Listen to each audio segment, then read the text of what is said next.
Nulla di fatto, non c'è intesa fra i candidati alla segreteria regionale del PD Davide Faraone e Teresa Piccione, non c'è intesa sui congressi in Sicilia.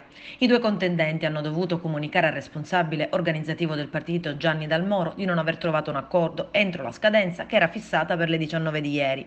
A questo punto il problema del come e del quando rinnovare la dirigenza Dem sul territorio è rimesso alla Commissione Nazionale di Garanzia, che dovrebbe decidere entro lunedì prossimo. Sullo sfondo restano le incomprensioni e soprattutto restano i ricorsi incrociati delle parti in causa.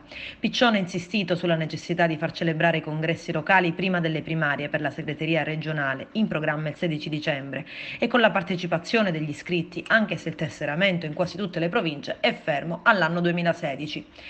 Per raggiungere questo obiettivo, l'ex deputata che rappresenta Area Dem e molti ex di Essini si è detta anche disponibile a un rinvio delle primarie regionali. Il renziano Faraone dal canto suo si è spinto invece a proporre una sorta di election day, demandare agli elettori e ai gazebo domenica 16 non solo la scelta del segretario regionale del partito, ma anche l'elezione dei responsabili di circolo e provinciali.